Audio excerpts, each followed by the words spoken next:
A gente está na série, né, podemos dizer assim, de Paulo, né, o apóstolo de Cristo, e nós vamos falar sobre as 13 cartas do apóstolo Paulo, mas antes disso nós vamos conhecer quem foi o apóstolo Paulo, antes, né, Saulo, e agora nós vamos estar falando, né, recapitulando sobre a conversão dele, né.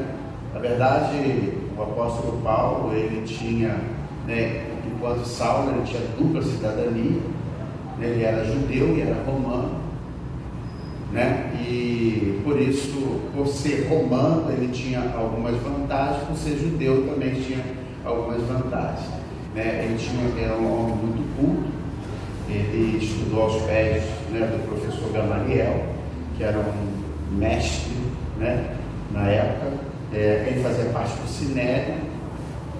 Esse Sinédrio tinha os grandes doutos da época e que comandavam, né, muitas coisas, e ele fazia parte. Para fazer parte daquele concílio tinha que ter renome, tinha que ter boa reputação, tinha que ter bastante entendimento. Bom, as narrativas do livro de Atos e as notas do próprio apóstolo Paulo em suas epístolas sugerem uma súbita conversão. Entretanto, alguns intérpretes defendem que algumas experiências ao longo de sua vida devem tê-lo preparado previamente para aquele momento. A experiência do martírio do Estevão e a campanha de casa em casa para perseguir os cristãos podem ser exemplo disso. Na verdade, os historiadores, eles acreditam que essa experiência de perseguir a igreja, né, de ter visto ali o martírio de Estevão. Qual foi o martírio de Estevão? Estevão, ele foi apedrejado, e Paulo presenciou isso. Amém, meus irmãos? E tudo isso estava preparando para a grande obra dele, que ele não sabia. Assim somos nós, né? Deus tem uma grande obra conosco que nós não sabemos ainda. E à medida que nós vamos abrindo o coração para Deus, né? Quando tem lá, eis que tua porta e bate, é o coração, né? Quando a gente abre o coração, a gente não tem ideia, né, do tamanho da obra que Deus tem conosco, né? Então eu queria pedir aos irmãos que abram suas Bíblias em Atos, no capítulo 8, de 1 a 3, para nós lermos. Quero agradecer a Deus, né, pela inteligência. Atos capítulo 8, versículo de 1 a 3. Eu agradeço a Deus pela habilidade, né, que Deus deu, a inteligência para o homem, né, que a tecnologia, né, ela serve para muitas coisas ruins, mas ela serve para muitas coisas boas. Dentre elas, né, hoje nós podemos compartilhar versículos, achar na Bíblia de maneira um pouco mais rápida, né, do que desfolhar, né, com pessoas que têm até dificuldades e tudo mais, né, e o próprio celular acaba doutrinando você aonde ficam os livros direitinho, porque de tanto você usar, as pessoas têm uma noção. Quantas pessoas têm 10, 15 anos de igreja e não conseguem achar as coisas na Bíblia? Por quê? Porque não sabem. Às vezes a pessoa procura Mateus lá no início, procura Deuteronômio lá no final, as pessoas ficam perdidas. E essa classificação do celular ajuda bastante também, né? Digam graças a Deus. E eu tenho, né, pela manhã, o pessoal que faz parte do grupo da igreja, toda manhã eu coloco um versículo bíblico, né? Às vezes coloco a dica do dia. Quem tem lido isso, diga amém. Marcelo é sempre o primeiro a colocar lá, né, Marcelo? Aquele negócio verdinho, né? Bom dia, Deus abençoe. Muda agora de cor um pouquinho, porque verdinho já está um pouquinho. Até outro dia Marcelo mudou mesmo, né? Louvado seja Deus. Atos capítulo 8, de 1 a 3. Louvado seja Deus. Está escrito assim: naquele dia levantou-se grande perseguição contra a igreja que estava em Jerusalém, e todos, exceto os apóstolos, foram dispersos pelas regiões da Judéia e da Samaria. E uns homens piedosos sepultaram a Estevão e fizeram grande plano sobre ele. Saulo, porém, assolava a igreja entrando pelas casas e arrastando homens e mulheres, os entregava à prisão. Eu estou em Atos dos Apóstolos, capítulo 8, versículos de 1 a 3. Amém, irmãos? O que isso aqui quer dizer? Isso aqui quer dizer que Estevão foi apedrejado, algumas pessoas, pela misericórdia, pegaram o corpo dele para sepultar. Enquanto isso, Saulo, na época, estava perseguindo a igreja, me mandando prender. Aqui eu estou falando sobre a perseguição de Saulo à igreja do Senhor. Quem é que poderia imaginar que hoje muita gente, inclusive eu, tem o apóstolo Paulo como referência da Bíblia, Eu gosto muito do apóstolo Paulo, gosto muito de outros personagens bíblicos, O nome é personagem bíblico, tá?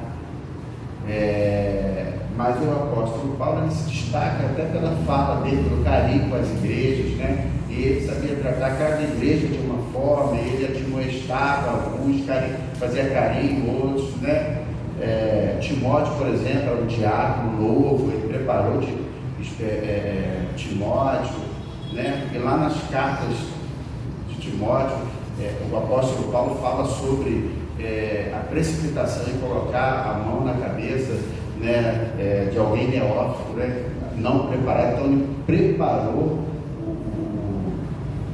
o Timóteo para ser um bom obreiro, depois um bom diácono e tudo mais. Então a gente vê aí o destaque, mas ele antes era um perseguidor da igreja. É por isso que você pode ver, por exemplo, que existem coisas. Donald Trump, ex-presidente dos Estados Unidos,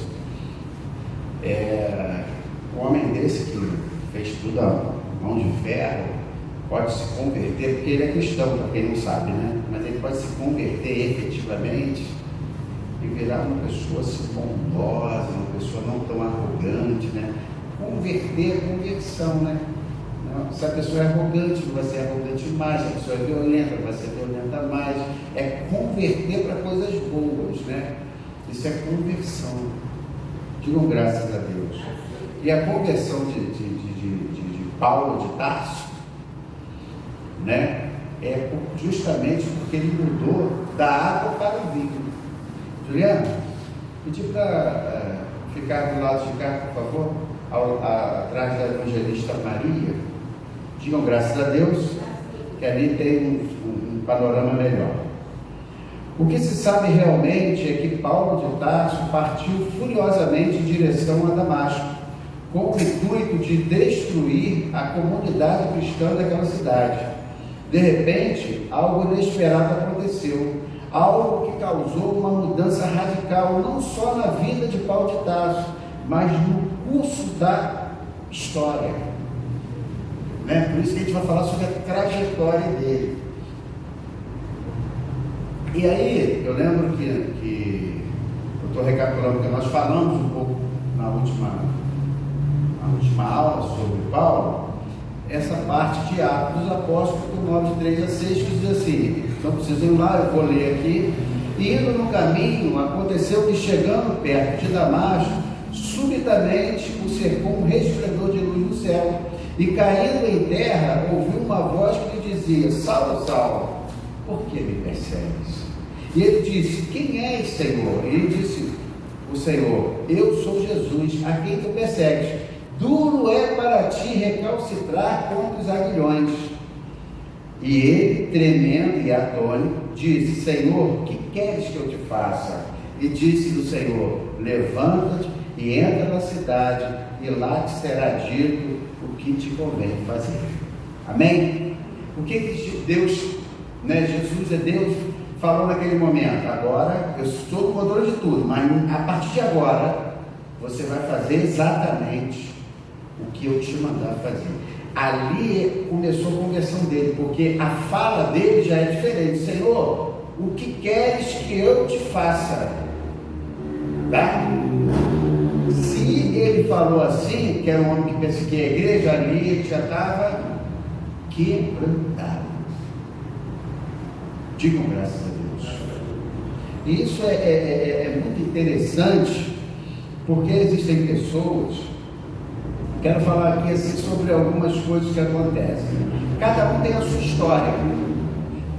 Rapidamente falando, eu levantei a mão, não era do mundo, bebia, ia para pagode, ia para tudo quanto é lugar, virava à noite, etc. Fui na igreja e levantei a mão. Aceitei Jesus.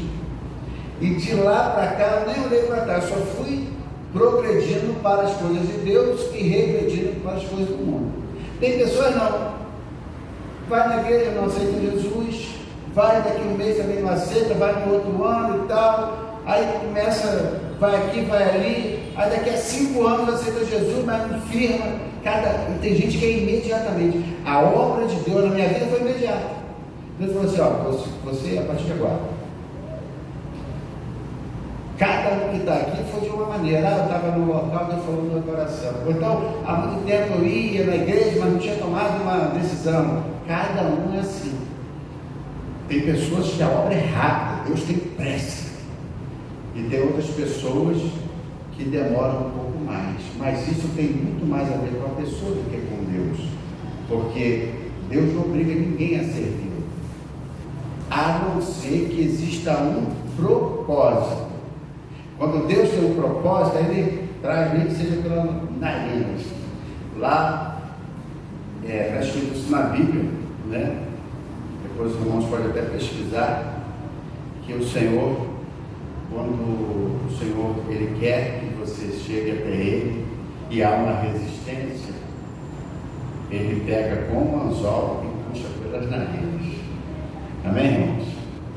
Ao descrever Atos dos Apóstolos, Lucas interpreta a conversão de Paulo de Tarso como um ato miraculoso, um momento em que um inimigo declarado de Cristo transformou-se em apóstolo seu. Os homens que estavam com Paulo ouviram a voz, mas não compreenderam as palavras. Eles ficaram espantados, mas não puderam ver a pessoa de Cristo. Ou seja, estava acontecendo alguma coisa, mas as pessoas não sabiam exatamente o que estava acontecendo, porque não ouviam a voz de Jesus, né? O clarão foi tudo com ele ali particularmente, ele só viu que estava acontecendo alguma coisa.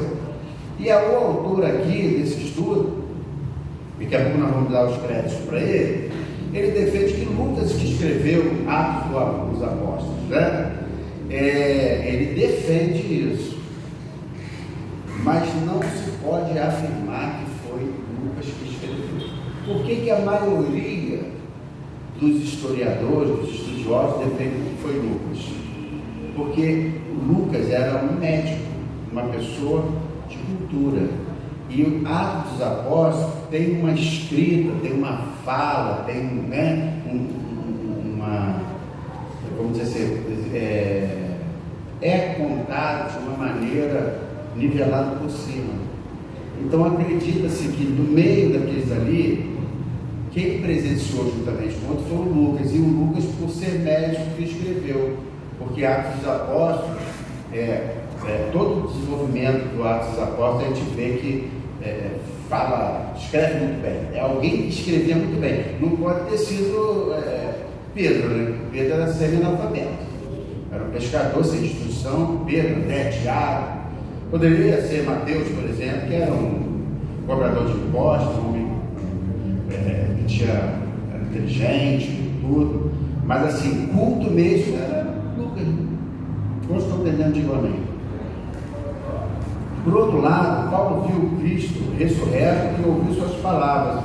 Esse encontro foi tão importante para Paulo que a base de sua afirmação sobre a legalidade de seu apostolado está fundamentada nessa experiência, porque ele diz que foi o apóstolo escolhido por Cristo, né? Mas os outros não foram também?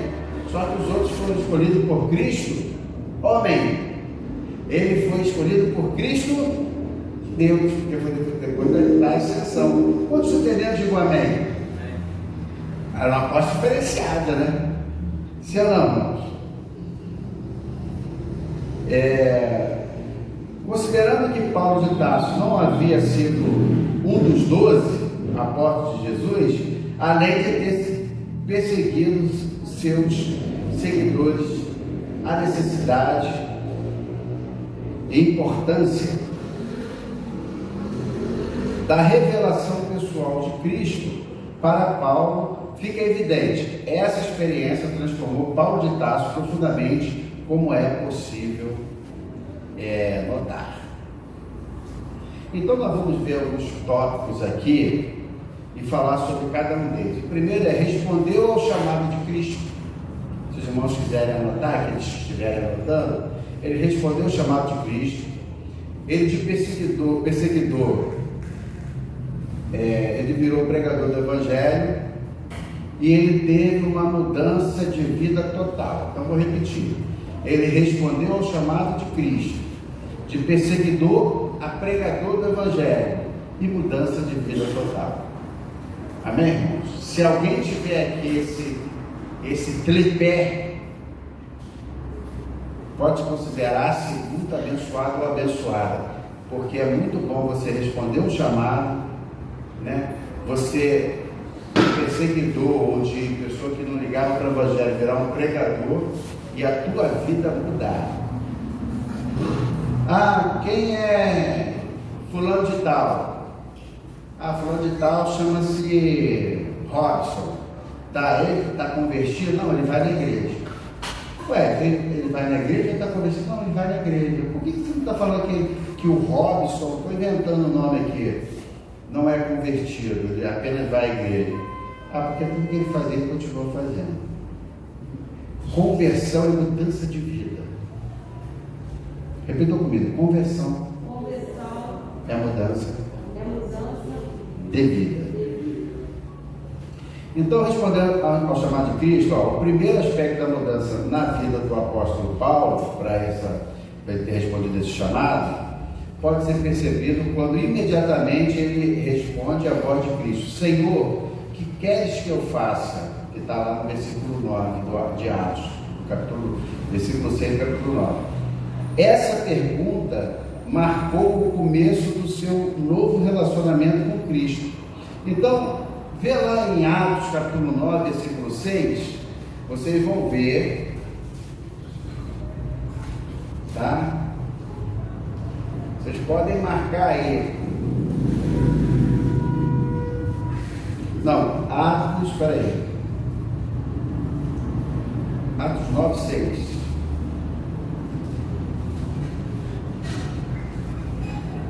Na verdade está em 9, 5, né?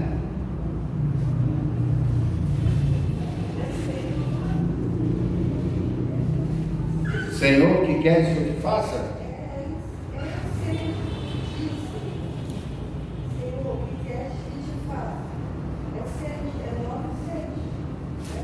Mas levanta-te e entra na cidade. Sim. Então, no versículo 5 está escrito assim: ele perguntou: quem és tu? Respondeu o Senhor: eu sou Jesus a quem tu persegues. Não é isso?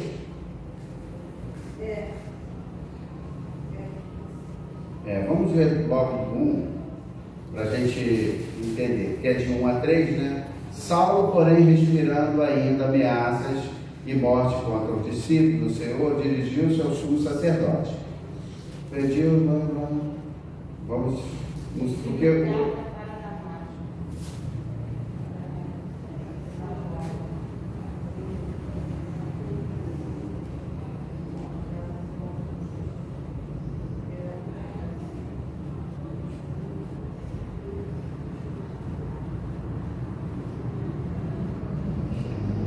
quem és tu, Senhor? Respondeu o Senhor: eu sou Jesus quem tu persegue. Esse está no versículo 5.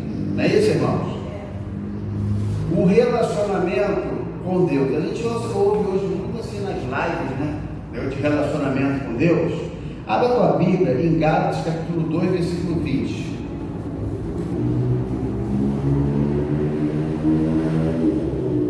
Gálatas 2, 20.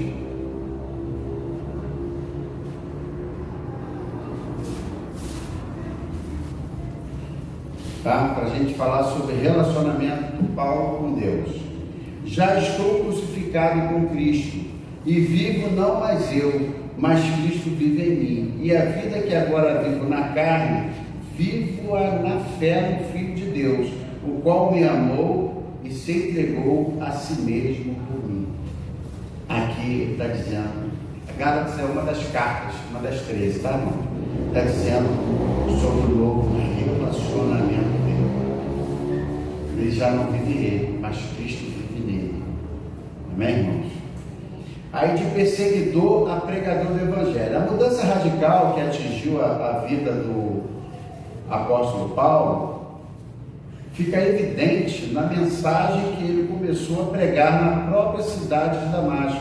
Isso é realmente impressionante. Ele começou a pregar o Evangelho no mesmo lugar em que pretendiam prender os seguidores de Cristo. Né? Que aí tem lá no começo, Atos 9, 1 e 2, que fala, né, que ele foi, né, perseguir e tudo. Naquele mesmo lugar que ele foi perseguir, ele acabou se convertendo. E a mudança de vida radical, isso aqui eu quero que os irmãos prestem bastante atenção. Antes da conversão, Paulo de Tarso não aceitava a divindade de Jesus. Ele até acreditava que o perseguidor, ao perseguir seus seguidores, como um animal selvagem, tentando forçá-los a blasfemar contra Jesus, estaria fazendo a vontade de Deus. É certo dizer que ele via Jesus como um impostor. Após sua conversão, sua pregação não era outra senão anunciar que Jesus é o Filho de Deus. O Paulo, duro, rigoroso, ameaçador e violento de outrora, depois de convertido, passou a demonstrar ternura, sensibilidade e amor. Essas características ficam evidentes em suas obras. O que está querendo dizer aqui, meus irmãos? Está querendo dizer o seguinte: ele não achava que ele estava errado. Na verdade, ele estava indo fazer justiça. Como ele era uma autoridade, ele perseguia a igreja para dizer o seguinte: tem um pessoal que está pregando Jesus aí, impostor. Esse Jesus não existe. Então vamos prender esse pessoal, manda matar, manda bater, porque isso está errado. Então, na cabeça dele, ele estava fazendo justiça.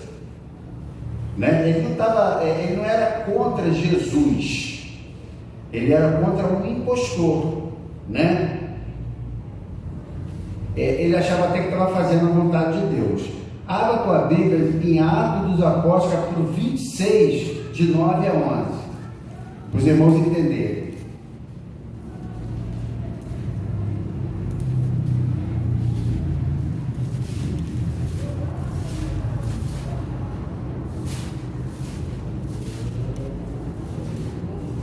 Olha só o que ele dizia: eu, na verdade, mudara que devia praticar muitas coisas contra o nome de Jesus o Nazareno. Versículo 10.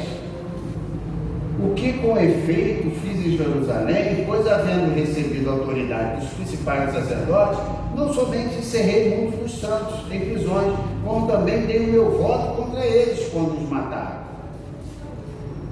E castigando-os muitas vezes por todas as sinagogas, obrigava-o a blasfemar, enfurecido cada vez mais contra ele. Perseguia-os até as cidades estrangeiras.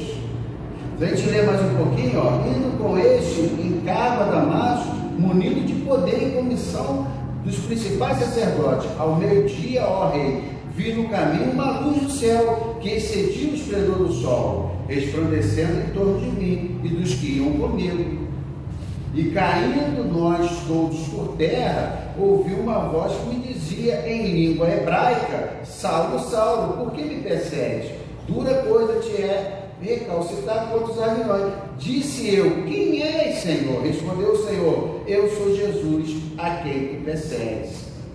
Mas levanta-te e põe-te em pé, pois para isso te apareci, para te fazer ministro e testemunha, tanto das coisas em que me tens visto, como daqueles em que hei de aparecer, livrando deste povo e dos gentios aos quais te envio, para lhes abrir os olhos, a fim de que se convertam das trevas à luz, e do poder de Satanás a Deus, para que recebam remissão de pecados e herança entre aqueles que são santificados pela fé em mim. Pelo que, ó rei Agripa, não fui desobediente à visão celestial. Antes anunciei primeiramente ao que estão em Damasco, e depois em Jerusalém, e por toda a terra da Judéia, e também aos gentios, que se arrependesse e se convertesse a Deus, praticando obras dignas de arrependimento.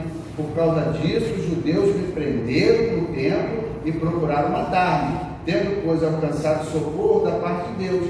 Ainda até o dia de hoje, permaneço dando testemunho, tanto a pequenos como a grandes, não dizendo nada senão o que o profeta e Moisés disseram que devia acontecer. Isto é, como Cristo devia padecer e como seria ele o primeiro, que pela ressurreição dos mortos devia anunciar a luz a este povo e também aos gentios. Ali ele estava narrando o seguinte, que antes dele conhecer esse Jesus maravilhoso, ele estava achando que estava prendendo pessoas, que estava anunciando um evangelho falso. Mas quando Jesus, abriu aquele clarão e todos caíram por terra, e ele repetiu aquilo que Jesus falou com ele passou a ouvir a voz, o que? Celestial. E fez tudo aquilo que Deus mandou. O que? Pregar em Damasco, em Jerusalém, em toda parte. Digam graças a Deus. Isso é conversão, é mudança de vida. Não adianta a gente falar que é convertido se nós praticamos as mesmas coisas. Quantos estão entendendo? Digo amém. A nossa carne não se converte, então nós temos que lutar contra os desejos da carne. A quarta-feira, a evangelista Maria estava pregando aqui que tudo que a nossa carne gostava, ela continua gostando. Porque o espírito milita contra a carne e a carne milita contra o espírito. E ela ainda falou, por isso que as pessoas, quando se desviam, fazem até pior. Porque fazem aquilo que a carne gostava, e a carne já estava lá tanto tempo, querendo fazer o que gostava, e você, o espírito não deixava, o espírito de Deus, e aí você abriu mão das coisas de Deus para fazer as coisas da carne, e aí você vai com mais sede ao pote. Você já viu desviado? Fumava um cigarro por semana, depois passa a fumar uma carteira. Fumava maconha,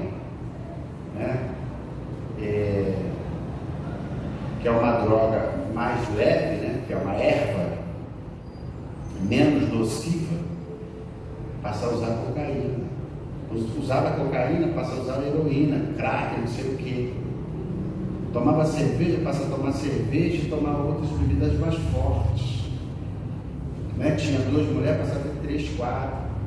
Chegava em casa às 5 horas da manhã, passa a virar noites e noites. Quantos estão entendendo? Digo amém. Por quê? Porque quando a pessoa se desvia, já falei aqui e vou repetir, quando nós nascemos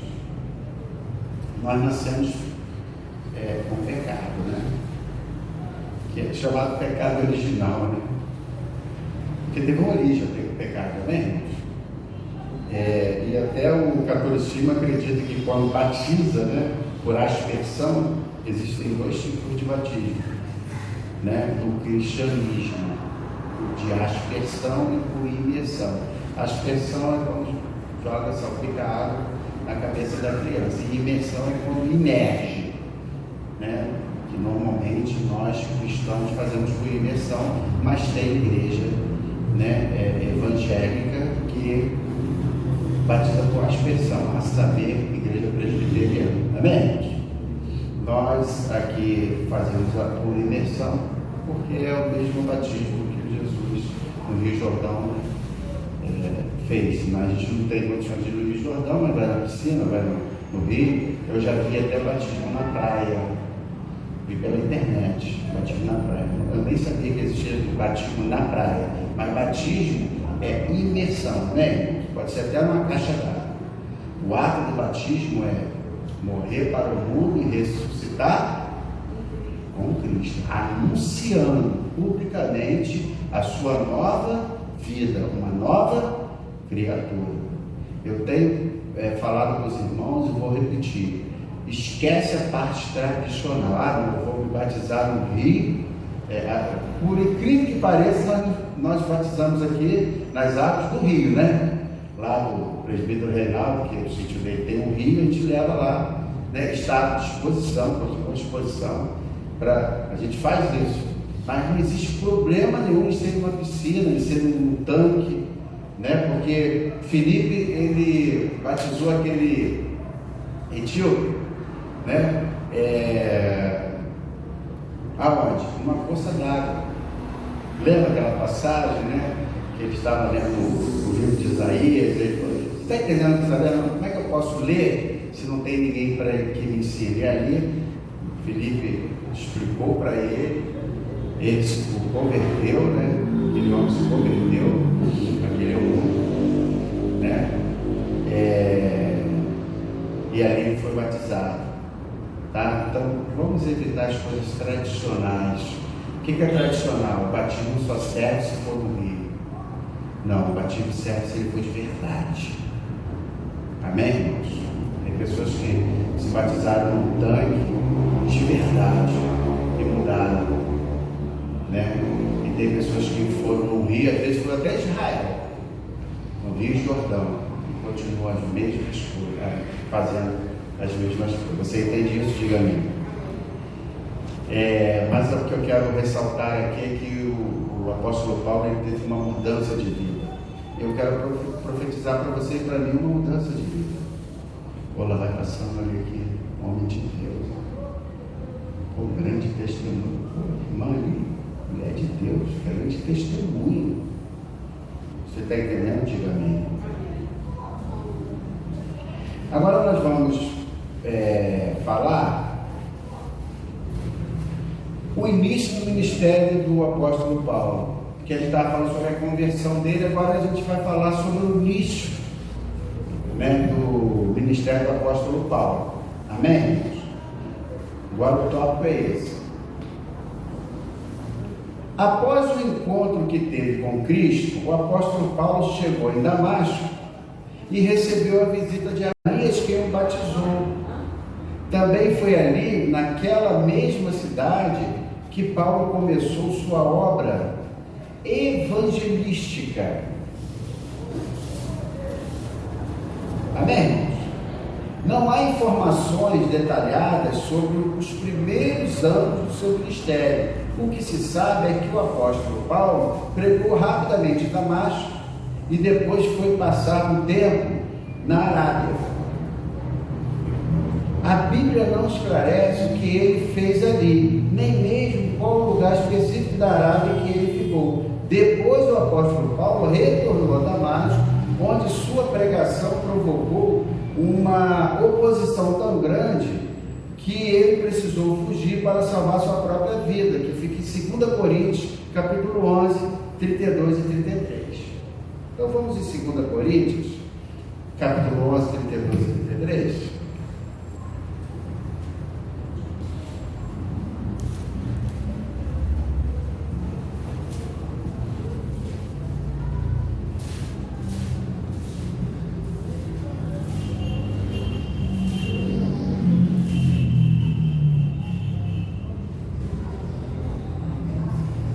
Está escrito assim, 2 Coríntios, capítulo 11, 32 e 33. Em Damasco, o que governava sobre o rei, Aretas guardava a cidade dos Damascenos para me prender. Mas por uma janela desceram-me um cesto, muralha abaixo, e assim escapei das suas mãos. Isso aqui é uma fuga. Você vê que quando ele volta para Damasco, tentaram prendê-lo, e ele fugiu por uma cesta. É o que está escrito aqui, por um cesto, muralha abaixo, né? Um homem, a Bíblia diz que Jesus se esvaziou-se de si mesmo, né? De toda a tua glória, né? Para estar aqui conosco em terra, né? E o apóstolo Paulo, ele abriu mão. Paulo era coisa muito grande, ele era uma autoridade, gente. E outra coisa, ele tinha posses. O apóstolo Paulo, ele passou a viver, sabe de quê? Viver de donativos.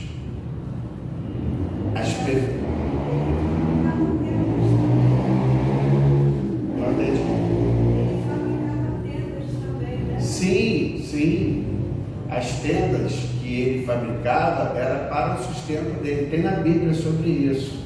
E ele recebia donativo das pessoas que ele liderava. E ele sempre agradecia. Agradeça aos irmãos que mandavam recursos e tudo mais, né? Então ele era realmente fazia um trabalho evangelístico, mas ele vivia como missionário, porque ele dependia das pessoas para mandarem recursos para ele fazer a obra. Um homem que era, né, uma autoridade, que tinha posses, né? Ele também se esvaziou dele mesmo. Eu quero falar uma coisa para vocês e para mim. Não existe entrega ao Evangelho que você não tenha que abrir mão de alguma coisa. Você quer ver uma coisa? Hoje é sexta-feira, dia 12, que antecede o feriadão de carnaval. Você está aqui sexta-feira, você poderia estar em casa, ou poderia estar em outro lugar. Você abriu mão de estar em casa para estar aqui. Você entende isso? Diga amém. Amém. Quantas coisas nós abrimos mão, não só para estarmos aqui, mas para viver na presença do Senhor. Quantas coisas nós gostaríamos de ver na televisão, a nossa carne a gente não vê, para não desagradar a Deus? Quantas coisas a gente não deixa de falar para não desagradar a Deus? Se por um acaso a gente fala, o Espírito Santo incomoda a gente fica todo, né? Ah, Senhor, desculpa. Quantas coisas quantos lugares a gente deixa de ir, que a nossa carne gostaria de ir, para não desagradar a Deus? Jesus disse assim: aquele que quer seguir após mim, né, tome cada um a sua cruz, negue-se a si mesmo e me siga.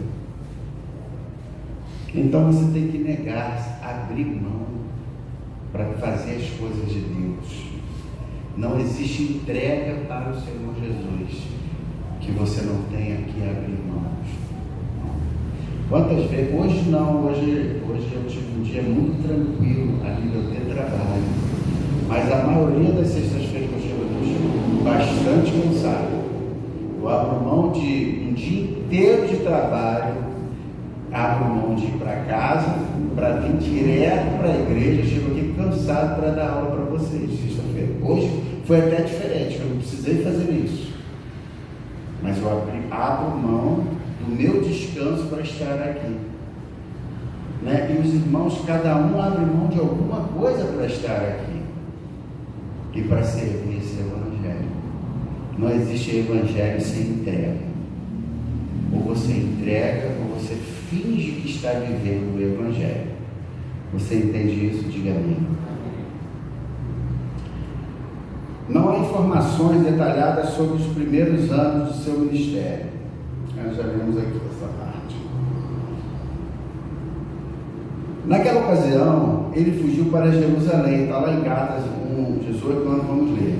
Nesse tempo, havia completado cerca de 3 anos da sua conversão. Paulo tentou juntar-se aos discípulos que estavam todos receosos com ele.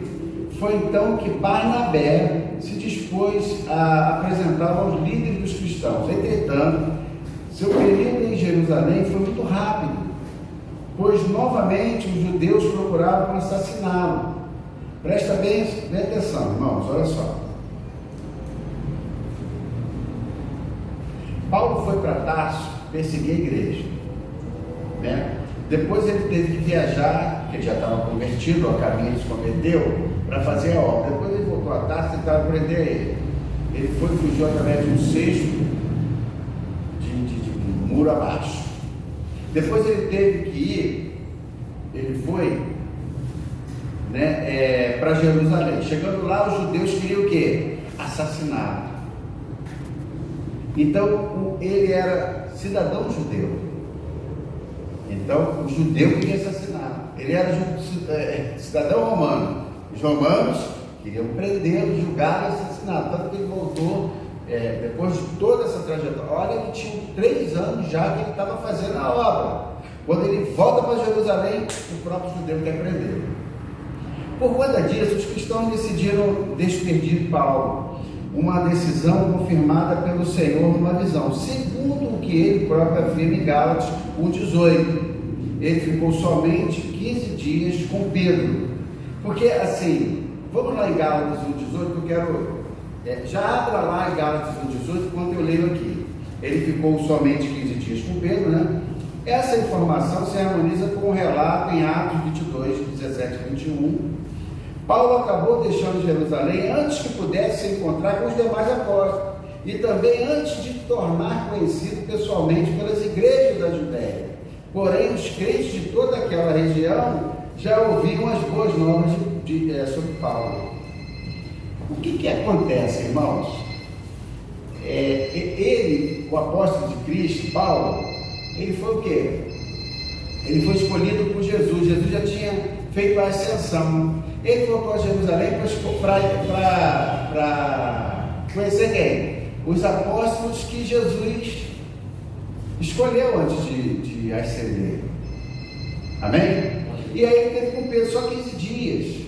Mas os apóstolos estavam desconfiados dele. Quem é esse cara que se diz aí que Jesus escolheu ele? Nós somos os 12. Jesus escolheu a gente, falou, chamou ali. Agora vem um camarada aí dizer que Jesus falou com ele, que ele agora era o apóstolo dele, 13º. Então ele já teve uma resistência dos próprios apóstolos. Só que esses apóstolos também estavam vendo o quê? A grande obra que ele fez, né? E a primeira pessoa que o texto diz aqui é que ele esteve com Pedro, mas pouco tempo, pelo menos nessa parte aqui. Vamos lá em Gálatas 1,18 para ver o que está acontecendo aqui.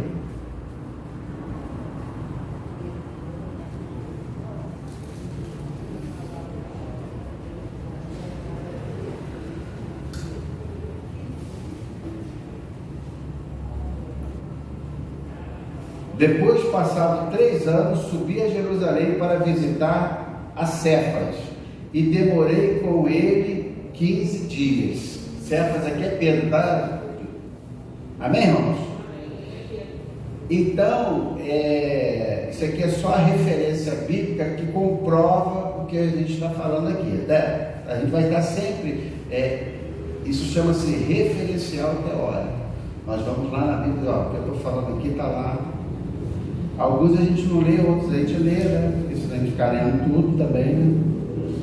A gente lê os fatos mais relevantes. E não era reconhecido de vista das igrejas da Judéia que estavam em Cristo, mas somente tinham ouvido dizer: aquele que já nos perseguiu anuncia agora a fé que antes destruía. Daqui a pouco, quando for 8h30, né, depois de 1 hora de estudo, 7h30, 8h30, nós vamos abrir para as perguntas dos irmãos, tá? Os irmãos vão poder fazer perguntas. Abra com a Bíblia em Gálatas 1, 22 e 23. Você já está lá, só falta aí para 22 e 23.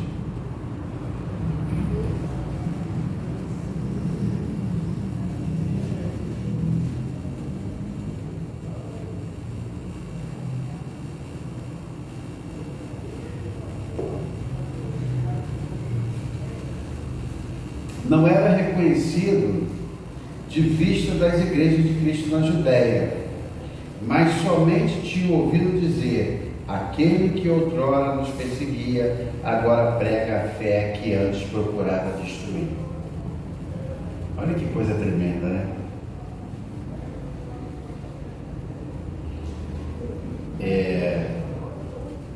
Eu vou fazer uma coisa agora. Pouco antes de 8h30, eu vou abrir para as perguntas, pedir para o pessoal da mídia cuidar dessa parte de encerramento. No dia 19, nós teremos aqui, anota aí, evangelista,